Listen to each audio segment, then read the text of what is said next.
मुझे न्याय चाहिए और न्याय मुझे नहीं चाहिए। इस जनता में, पब्लिक में जो भी आते हैं वो टोपी लगा के बैठते हैं। विनायक त्रिपाठी जी रोज दारू में पीते हैं। सीएमएस साहब को और सीएमओ साहब को कहीं नहीं दिखाई पड़ता है और उनके सहयोगी बदतमीज हैं, गाली देकर बात करते हैं। इन पर तुरंत कार्रवाई होना चाहिए। इसी समय इनकी डॉक्टरी जांच होनी चाहिए। हमको यदि जो है ये डॉक्टरी जांच होनी चाहिए और इनको यह भी पता चल जाएगा कि दारू पिए हैं कि नहीं दारू पी के।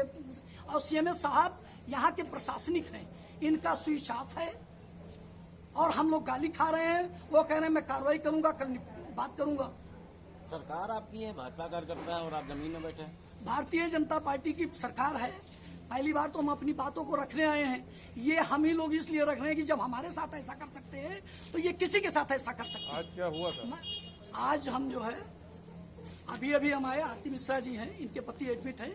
तो मैं यहाँ जब अस्पताल पहुँचा, विनायक त्रिपाठी जी नहीं आरती मिश्रा के पति जी का राजेश मिश्रा जी अभी बैठी है, धरना में भी बैठी है। कहाँ रहने वाले?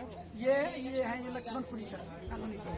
तो ये जो है हम आए यहाँ पर और हमने कहा कि जो है, इन्होंने कहा कि हमारे पति की स्वास्थ्य बहुत गड़बड़ है। तो उन्होंने इनसे कहा ये तो दारू पिया है, इसका क्या दवा करना। फिर तो इनको क्या करना है, ये जो है फिर हमको फोन की। तो मैंने आया, मैं कहा डॉक्टर साहब सादर प्रणाम। आपका क्या नाम है? मैं पौनेन्द्र प्रताप सिंह एडवोकेट, भारतीय जनता पार्टी का कार्यकर्ता हूँ जी। तो मैंने इनसे कहा कि जो है कि हमने कहा डॉक्टर साहब सादर प्रणाम। कहना पहले चाय लेकर आ और पहले जा नाश्ता लेकर आ। और यहाँ पुलिस स्टाफ भी भाई साहब नाम नहीं लेंगे, वो भी खड़े थे और सभी लोग थे वहाँ, इनके भी स्टाफ खड़े थे। सबके सामने उन्होंने ये भाषा बोला। फिर मैंने सीएमएस को फोन किया। हमने कहा भाई साहब ये दारू पिए हुए हैं और इस तरीके से हम लोगों से बात कर रहे हैं। सीएमएस आए, सीएमएस रूम में गए, सीएमएस इनको अलग के लेकर गए। फिर हमको बुलाए, आगे चलते गए। सीएमएस से कह रहे हैं, सीएमएस के सामने तो इनके जो सहयोगी था वो आकर के मुझे गाली गुप्ता माँ बहन की गालियां देने लगा। विनायक त्रिपाठी का जो सहयोगी है वो मुझको माँ बहन की गालियां देने लगा। विनायक और दोनों मारपीट पर उतारू हो गए। सीएमएस स्विच ऑफ किए और चले गए। मैंने ये सूचना जब कप्तान साहब के यहाँ गया तो ये हुआ कि एप्लीकेशन लिखो। पहले हम एप्लीकेशन लिखे तब तक तो उनकी दारू उतर जाएगी।